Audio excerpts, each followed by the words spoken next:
हाँ, आज हम इस वीडियो में how load distribute from slab to beam ये देखेंगे। इससे पहले जितने भी वीडियो है उसमें हमने स्लैब के ऊपर लोडिंग कैसे आती है, स्लैब की डिजाइन कैसे होती है, इसके बारे में देखा। अभी हम देखेंगे वो स्लैब में जो भी लोडिंग आ रही है वो बीम के ऊपर कैसे ट्रांसफर होती है और उसको बीम के ऊपर वो लोड कैसे आता है, कौन कौन सा लोड आता है वो देखेंगे। इससे पहले अगर आपको हमारा स्ट्रक्चर डिजाइन चैनल अच्छा लगा तो प्लीज उसको सब्सक्राइब कर दीजिए, जिसकी वजह से हमारे चैनल के लेटेस्ट अपडेट्स आपको मिलते जाएंगे। अभी हम सबको पता है वन वे स्लैब और two way slab. One way slab में और टू वे स्लैब में लोड डिस्ट्रीब्यूशन पैटर्न कैसा है, जैसे कि वन वे स्लैब में रेक्टेंगुलर पैटर्न है और टू वे स्लैब में ट्रापेजॉइडल और ट्रायंगुलर पैटर्न है। ये चीज हमने इससे पहले भी एक वीडियो में एक्सप्लेन कर दिया अच्छे से। प्लीज उसकी लिंक हमारे डिस्क्रिप्शन में दी वाली है वो वीडियो की, प्लीज आप उसे देख लीजिए, जिसकी वजह से आपको पता चलेगा ये रेक्टेंगुलर पैटर्न और ट्रापेजॉइडल और ट्रायंगुलर पैटर्न कैसे वर्क होता है। तो हम देखते हैं अभी हमारे बीम के ऊपर कौन कौन से प्रकार की लोडिंग आती है। और जो हमारा बीम है वो वन डायमेंशनल मेंबर कंसिडर करते हैं, क्योंकि उसकी जो लेंथ है वो उसके विड्थ और डेप्थ के कंपैरिजन में ज़्यादा है, मतलब प्रोपोर्शनेट ज़्यादा है, इसलिए उसको सिर्फ एक वन डिमेंशनल मेंबर कंसिडर करके उसकी जो लोडिंग है वो kilo newton per metre consider करते हैं। अभी हमारे बीम के ऊपर कौन कौन से लोड आते हैं, उस बीम के ऊपर आता है वॉल लोड, मतलब ये मशीनरी लोड। फिर बाद में आता है स्लैब लोड और सेल्फ वेट ऑफ बीम। जैसे कि यहाँ पे फिगर में दिया है, ये जो ग्रीन कलर का है वो वॉल लोड है, उसके बाद स्लैब का लोड है और फिर बीम का खुद का वेट, वो भी बीम को लेना पड़ता है। ये तीन प्रकार की लोडिंग आती है। अभी हम देखते हैं एक एक कैसे कैलकुलेट करते हैं। वे वॉल लोड कैसे कैलकुलेट करते हैं, वॉल लोड उसको हम W1 डिनोट करते हैं। उसके जो कैलकुलेशन है यूनिट वेट इंटू वॉल्यूम। अभी unit weight of machinery brick work का जो है वो 20 kilo newton per metre cube है। ये डिपेंड है आप कौन सी मशीनरी यूज कर रहे हैं। अगर आप कंक्रीट ब्लॉक्स यूज कर रहे हैं तो ये यूनिट वेट चेंज हो जाएगा, इसके ऊपर से आप यूनिट वेट कंसिडर कर लीजिए।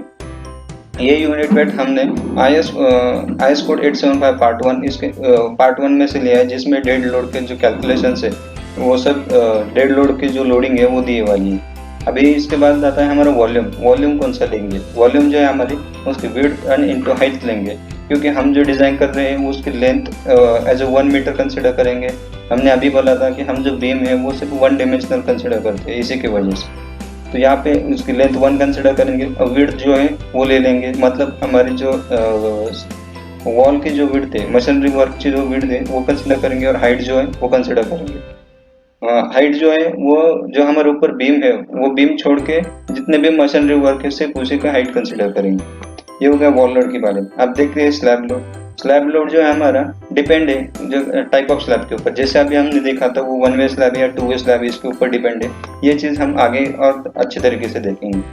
अभी इसमें जो लोडिंग कंसिडर करते हैं स्लैब लोड में वो W, वो डेड लोड, लाइव लोड और सेल्फ वेट ऑफ स्लैब, ये सब मिला के वो उसकी लोड इंटेंसिटी होती है स्लैब लोड में। वो हम देखेंगे आगे कैसे कैलकुलेट करते हैं क्या नहीं। और थर्ड पार्ट है हमारा सेल्फ वेट ऑफ बीम। अभी सेल्फ वेट ऑफ बीम मतलब क्या, बीम का खुद का वेट जो आता है वो भी बीम लेता है, मतलब अभी बीम का खुद का वेट मतलब क्या है, यूनिट वेट इंटू वॉल्यूम। और यूनिट वेट है हमारे कंक्रीट का 25 kilo newton per metre cube. और वॉल्यूम जो है वो हम लेंगे L into B into H.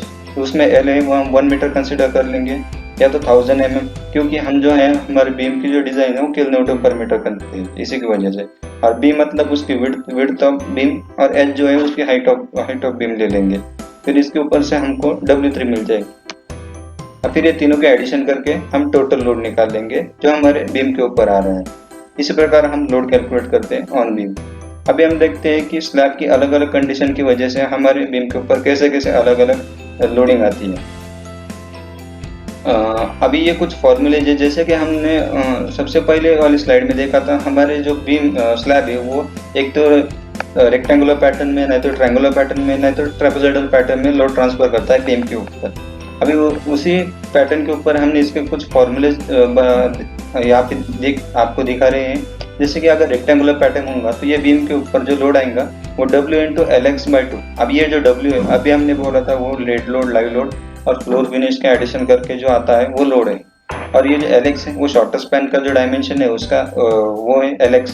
और इसी प्रकार ये लोड कैलकुलेट करते हैं रेक्टेंगुलर पैटर्न के लिए। सेम ट्रायंगुलर पैटर्न के लिए WLX/3 और उसी प्रकार ट्रेपेजॉइडल पैटर्न के लिए जो हम लोड कैलकुलेट करते हैं, ये उसका फॉर्मूला है। आप ये प्लीज नोट डाउन कर लीजिए, ये चीजें बहुत ही जरूरी है जब आप स्लैब से बीम के ऊपर लोड कैलकुलेट करते हैं वो समय।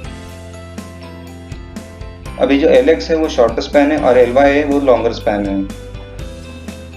अभी हम एग्जांपल लेते हैं, जैसे कि यहाँ पे हमको एक फिगर में दिख रहा है, यहाँ पे 4 स्लैब के पैनल्स है, जिसमें यहाँ पे B1 B2 ऐसे अलग अलग बीम्स है जिसके ऊपर अलग अलग प्रकार की लोडिंग आ रही है। अभी जैसे हम देखते हैं कि यहाँ B1 पे सिर्फ ट्रायंगुलर लोडिंग आ रही है और B3 पे 2 ट्रायंगुलर लोडिंग आ रही है, अब B7 पे सिर्फ ट्राइपोजाइडल लोडिंग आ रही है और B8 पे 2 ट्राइपोजाइडल लोडिंग आ रही है और प्लस बीम का सेल्फ वेट और वॉल लोड सब बीम्स के ऊपर। इसी प्रकार इसके ऊपर लोड आ रहा है तो हम देखते हैं एक एक। अब हम अभी हम आगे सिर्फ B1 B3 और B7 और B8 इनके ऊपर कैसे कैसे लोडिंग आती है वो देखते हैं। बाकी सारे बीम तो सिमेट्रिकल है, इसी वजह से उनके ऊपर सेम लोडिंग आने वाली है। हम सिर्फ ये 4 कंडीशन देख लेंगे जिसकी वजह से आपको पता चल जाएगा हमारे बीम के ऊपर लोड कैसे कैलकुलेट करते हैं।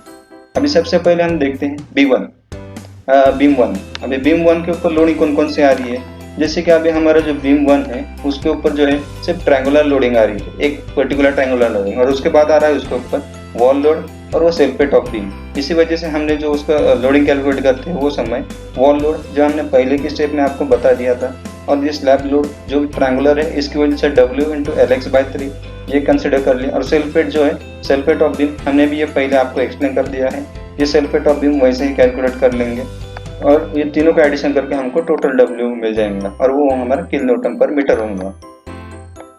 ये हो गया बीम 1 के बारे में। अगर हमारे बीम 2 को कंसिडर करते हैं हम बीम 3 को, तो बीम 3 में हमारे 2 ट्रायंगुलर लोडिंग आ रही है जिसकी वजह से हमारे बीम के ऊपर 2 triangular loading plus wall load और plus self weight of beam, ये तीनों आएंगे जिसके हमने W1 और W2 कंसिडर कर दिया।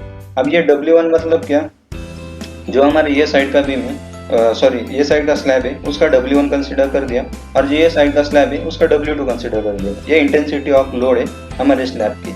उसी प्रकार Lx जो है वो ये साइड के स्लैब का जो शॉर्टर स्पैन है उसकी Lx है और ये साइड का स्लैब है उसकी जो Lx है वो ये है। इसी प्रकार हमने लोड कैलकुलेट किया, स्लैब का लोड जो हमारे बीम के ऊपर ट्रांसफर होता है वो कैलकुलेट किया, और ये वॉल लोड हो गया, अरे सेल्फ वेट ऑफ बीम हो गया, और तीनों का एडिशन करके हमको W मिल जाएगा टोटल लोड।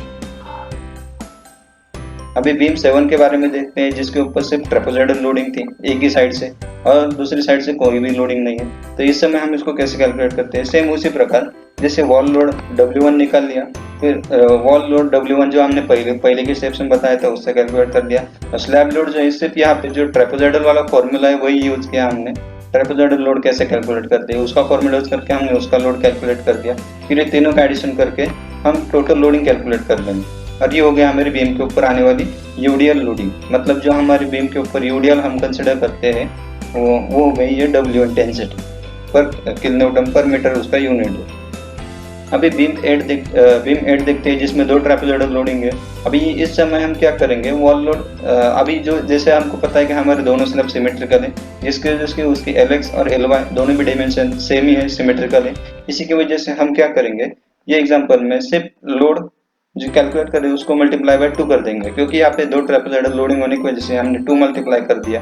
अगर यहाँ पे दोनों अलग अलग डिमेंशन होंगे तो उस समय हम यहाँ पे ये फॉर्मूला डबल लिखेंगे, जिसमें हमने एक इंटेंसिटी W1 कंसिडर करेंगे, दूसरी इंटेंसिटी W2 कंसिडर करेंगे।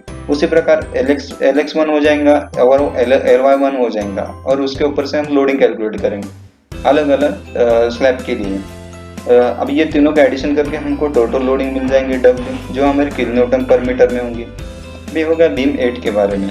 अभी हम देखते हैं अगर हमारे इसमें सिर्फ वन वे स्लैब होगा तो अब हमारे बीम के ऊपर कैसे लोड कैलकुलेट करते हैं।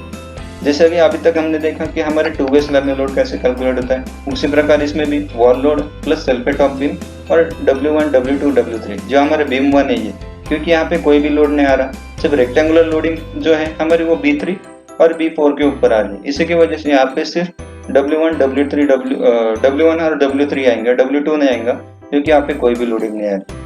ये होगा बीम 1 के बाद। अभी हम देखते हैं बीम 3 के बारे में। अभी बीम 3 के ऊपर लोडिंग कैसे आएंगे, ये रेक्टेंगुलर लोडिंग भी ऐड होंगे प्लस उसका वॉल लोड और उसका सेल्फ वेट, ये तीनों चीजें ऐड हो जाएंगे। और यहाँ पे जो स्लैब लोड है वो अलग है, W × Lx/2। अभी W जो है वो इंटेंसिटी ऑफ लोड है, जो स्लैब का लोड है, जैसे कि ये डेड लोड, लाइव लोड और जो हमारे सेल्फ पे टॉप स्लैब है इससे कैलकुलेट करते हैं, और एल जो है शॉर्टर स्पैन है, इस वजह से हमारा टोटल डब्ल्यू निकल जाएगा।